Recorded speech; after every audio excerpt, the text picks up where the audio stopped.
कभी कभी किसी के प्रति संवेदनशील होते होते हम इतने संवेदनहीन कैसे हो जाते हैं। कड़वा है लेकिन सच है। नमस्कार, मेरा नाम ऋतु गोस्वामी है और आज मैं आपके लिए लेकर आई हूँ मालती जोशी जी की कहानी, जिसका शीर्षक है मातम पुरसी। अब यही जानकर सब्र कर लो बेटा कि भगवान जी ने उसके भी कष्ट हर लिए और तुम्हें भी मुक्ति दे दी। अब उसे भूलकर दूसरे बच्चों में दिल लगाओ, राम जी सब भला करेंगे। वह महिला अनवरत बोले चली जा रही थी और मैं भाभी का वेदना से पुता चेहरा देख रही थी। आगंतुक महिला भाभी को पिछली 15 मिनट से यह समझाने की कोशिश कर रही थी कि जो कुछ हुआ अच्छा ही हुआ, नहीं तो तुम्हारे पीछे कौन उसकी देखभाल करता। मेरा मन हो रहा था कि उनके मुंह पर हाथ रखकर उन्हें चुप करा दूं, पर उनकी उम्र का ख्याल करके मैं चुप रह गई थी। और वही क्यों, आने वाला हर व्यक्ति इसी अंदाज में बात कर रहा था। लगता था जैसे सांत्वना के बहाने वे लोग बधाई दे रहे हैं। अब उन्हें कौन समझाता कि माँ के लिए संतान की मृत्यु दुखद ही होती है, भले ही संतान सविता की तरह लुंज पुंज क्यों ना हो। जब वह देवी जी चली गई तो मैंने राहत की सांस ली। भाभी से कहा, भाभी अब आप सीधा जाकर बिस्तर पर लेट जाइए। कोई भी आए आपको बाहर आने की ज़रूरत नहीं है, मैं सबसे निपट लूँगी। आप बस आराम कीजिए। आज तो शायद मम्मी का सत्संग ग्रुप भी आने वाला है, अमिता ने कहा। तुम्हें कैसे पता? भाभी ने पूछा। मम्मी सुबह में बस स्टॉप पर खड़ी थी ना, तो माथुर आंटी और शुक्ला आंटी मॉर्निंग वॉक पर जाते ही मिल गई थी। माथुर आंटी कह रही थी, मिसेस शुक्ला हम सब साथ ही चलेंगे, ऐसी जगह अकेले जाने की हिम्मत नहीं पड़ती। सत्संग ग्रुप? भाभी कब से सत्संग में जाने लगी? मैंने आश्चर्य से भरकर कहा। वो कहाँ जाती थी, मैं ही ठेल कर भेजती थी। इसके लिए मैं मंगलवार की कोचिंग भी गोल कर देती थी। सत्संग ही सही, पर उसके बहाने से बाहर तो निकलेंगी, अमिता ने बतलाया। यह तो बहुत अच्छी बात है, मैंने बोला। और बुआ, महीने में 1-2 संडे पापा उन्हें महीने का सामान लाने के बहाने बाजार भी ले जाते थे। कभी कभी वहीं से वे लोग फिल्म देखने भी चले जाते थे। मैं और तारा अम्मा दीदी को देख लेते थे, अमिता ने उत्साह में भरकर कहा। उसकी बातें सुनकर मुझे इतना प्यार आया कि मैंने उसे खींचकर गले से लगा लिया। बित्ते भर की लड़की पर कितनी समझदार है, नहीं तो इस उम्र में लड़कियों को सखी सहेलियों के अलावा कुछ सूझता भी नहीं है। अमिता, अब कोई भी आए तो मम्मी को बिस्तर से उठने मत देना। अपनी कोर्स की कोई किताब लेकर उनके पास बैठी रहना, चाहो तो भीतर से दरवाज़ा भी बंद कर लेना। अब कोई भी आएगा तो मैं देख लूँगी, मैंने गंभीर स्वर में कहा। उन लोगों को भीतर भेजकर मैं पेपर लेकर कुर्सी पर बैठ गई। दरवाज़ा मैंने जानबूझकर खुला रखा ताकि घंटी की आवाज़ से भाभी डिस्टर्ब ना हो। कोई 5 के करीब दरवाजे के पास आवाज़ें सुनाई दी। मैंने झांक कर देखा, 8-10 महिलाओं का दल दरवाज़ा खोलकर भीतर आ रहा था। यही वह सत्संग ग्रुप होगा जिसके बारे में अमिता ने कहा था। मैं उठकर खड़ी हो गई और उन लोगों को आदर सहित स्थान ग्रहण करवाकर मैंने क्षमा याचना के स्वर में कहा, भाभी की तबीयत ठीक नहीं है, बुखार भी है और बीपी भी बढ़ा हुआ है।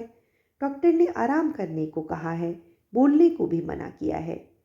उन लोगों ने क्षण भर एक दूसरे की ओर देखा, फिर एक ने कहा, बीपी वीपी तो क्या, थकान उतर रही है। बेचारी 1-2 नहीं पूरे 17 साल रपटती रही है, अब थोड़ी चैन की सांस ले पाएंगी। मैंने तड़प कर कहा, भाभी थकान से नहीं, दुख से निढाल हो रही हैं। संतान की मृत्यु किसी भी माँ के लिए दुखदाई ही होती है, और जो बच्चा शारीरिक या आर्थिक रूप से कमज़ोर होता है, माँ की ममता उस पर कुछ ज़्यादा ही होती है। मेरे वक्तव्य के बाद कमरे में क्षण भर को मौन छा गया। फिर एक प्रश्न आया, आप? मैं अमिता की बुआ हूँ, कानपुर से आई हूँ। मैंने उनके दूसरे संभावित प्रश्न का भी उत्तर दे दिया। और लोग भी आए होंगे? हाँ, कुछ आकर चले गए, कुछ आते जा रहे हैं। मेरा छोटा भाई तो अमेरिका में है। भाभी के भाई आए थे, उनकी माँ बूढ़ी हैं, बिस्तर से लगी हैं, तो दोनों एक साथ घर नहीं छोड़ सकते। अब इन लोगों को क्या बताते कि रिश्तेदारों ने इस हादसे को हादसे की तरह लिया ही नहीं है। वे तो ऐसी राहत की मुद्रा में आ गए हैं जैसे इतने दिनों तक वे ही सब झेलते रहे हैं। खुद मेरे पति मुझसे कहते रहे कि चलो चलें, अब यहाँ रुक कर क्या करोगी। पर मैंने साफ कह दिया कि भाभी को इस हालत में अकेली छोड़कर मैं नहीं जा सकती। अमिता एकदम आप पर गई है, जैसे किसी को एकदम ईश्वरीय ज्ञान हो गया हो। देखकर ही पता चल जाता है कि बुआ भतीजी हैं। एक ही खून है ना, समानता तो होगी ही, मैंने नम्रतापूर्वक कहा। चलो एक बात अच्छी हो गई, अमिता का रास्ता साफ हो गया।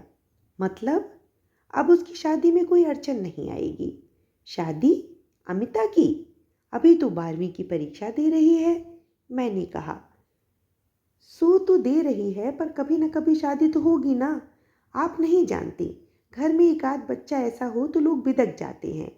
वरुण के समय देखा नहीं था कितनी मुश्किल आई थी।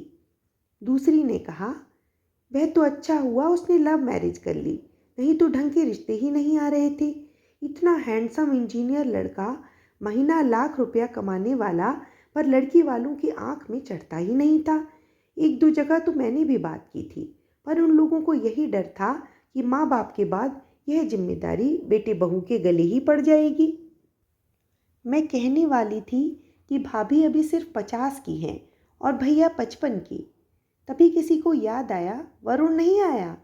आया था, तीसरी करके चला गया। बहू के पूरे दिन चल रहे हैं। अब तो शायद 13वीं पर ही आएगा। मेरे जवाब देने से पहले ही एक जिज्ञासा हुई, 13वीं करेंगे क्या? कुंवारी कन्या की 13वीं होती है क्या? क्यों नहीं होती? दूसरी ने कहा, इंसान की जान गई है, कोई चींटी थोड़े ही मरी है। लोग तो अपने पालतू कुत्ते का भी श्राद्ध करते हैं। फिर वे कुत्तों के श्राद्ध के किस्से सुनाने लगी। मैंने उस अप्रिय प्रसंग को विराम देते हुए कहा, भैया ने पंडित जी से पूछा है, वे जैसा कहेंगे करेंगे। बहू तो शायद 13वीं पर भी नहीं आ पाएगी। संभव ही नहीं है, मैंने कहा। मैंने उन्हें यह नहीं बताया कि बहू की माँ ने पूरी 9 महीने उसे इधर झांकने भी नहीं दिया है। उन्हें डर था कि गर्भवती कन्या पर सविता की छाया पड़ गई तो बच्चे में खोट पैदा होगी। बहू की डिलीवरी मायके में ही होगी। मैंने उनकी शंका का समाधान किया। भाभी की वैसे भी स्थिति नहीं थी, अब तो मनोस्थिति भी नहीं है। आप देखना, वरुण के यहाँ भी बेटी ही पैदा होगी, एक ने दावे के साथ कहा। कैसे पता? सबने एक स्वर में पूछा। ये जो गई है ना, उसने ना कुछ देखा ना सुना, जैसे आई थी वैसे ही चली गई। सारी इच्छाएं यहीं छोड़कर गई होगी, वापस जरूर आएगी। बेटी हो या बेटा, भगवान जो भी दे साबुत हाथ पांव और साबुत दिमाग के साथ दे, एक ने दार्शनिक स्वर में कामना की। उसके पीरियड्स तो आते होंगे ना? एक प्रश्न। ऐसे बच्चों का ना ऑपरेशन कर देवे हैं। एक समाधान अच्छा हुआ। उसी समय ताराबाई बाहर आई और मैं उत्तर देने के धर्म संकट से बच गई। अपने पीछे दरवाजे को धीरे से धकेलते हुए वह बोली, मैं निकलती हूँ बुआ जी, सब तैयार करके रख दिया है, सुबह आ जाऊंगी। आराम से आना, कोई हड़बड़ी नहीं है। उसके जाने के बाद एक ने पूछा, यह तो सविता की आया है ना, अब भी आती है? अब तो वह हम सब की आया बनी हुई है, मैंने फीकी हंसी हंसते हुए कहा। इस समय वही घर संभाल रही है। भाभी तो एकदम टूट गई हैं और मुझे आने जाने वालों के पास बैठना पड़ता है। आप तो अभी रहोगी ना? एक ने पूछा। हाँ, इन लोगों के सेटल होने तक कुछ दिन तो रहूंगी। आप ना जाते समय भाभी को साथ ले जाना, दूसरी ने सुझाव दिया। उन्हें थोड़े बदलाव की बहुत ज़रूरत है। सोच तो रही हूँ, पर मुझे नहीं लगता भाभी राजी होंगी। अमिता का 12वीं का साल है, उसकी पढ़ाई पहले ही बहुत डिस्टर्ब हो रही है। अकेली लड़की को घर में छोड़ना भी नहीं है, तीसरी ने अधिकार वाणी से कहा। डर जाएगी बेचारी, जवान मौत बहुत बुरी होती है, साया मंडराता रहता है। भाई साहब से बोलिए, पंडित जी कहीं ना कहीं छोटा मोटा हवन करवा लें, और शांति पाठ भी। मौत वाले घर में शांति पाठ बहुत ज़रूरी है, नहीं तो अनिष्ट आत्मा फेरा लगाती रहती है। उनकी बात पूरी भी ना हो पाई थी कि भीतर का दरवाज़ा भड़ाक से खुला। दरवाजे में भाभी खड़ी थी, बिखरे बाल, रो रो कर सूजी हुई आँखें, थर थर काँपता शरीर। मैंने लपक कर उन्हें थाम लिया और चौंक पड़ी। मैंने तो झूठ मूठ कह दिया था कि भाभी को बुखार है, पर उनका शरीर तप रहा था, सचमुच। मैंने स्वर को यथाशीघ्र कठोर बनाते हुए कहा, भाभी, आपसे बिस्तर से उठने के लिए मना किया था ना, फिर आप बाहर क्यों आई? ये जो मेरी सखियाँ आई हैं ना, मेरा दुख बांटने, मुझे तसल्ली देने, उनका धन्यवाद भी ना करूं मैं? उनकी आवाज़ में एक अजीब सी तड़प थी और बोलते बोलते बुक्का फाड़ कर रो पड़ी। उनका वह आक्रोश, उफ! उनका वह आक्रोश इतना करुण, इतना हृदय विदारक था कि लग रहा था जैसे सविता की अर्थी मानो अभी अभी उठी हो। अभी आपने सुनी मालती जोशी जी की कहानी मातमपुर से। अगर आपको कहानी पसंद आई हो तो कृपया मेरे चैनल को लाइक, शेयर और सब्सक्राइब कीजिए।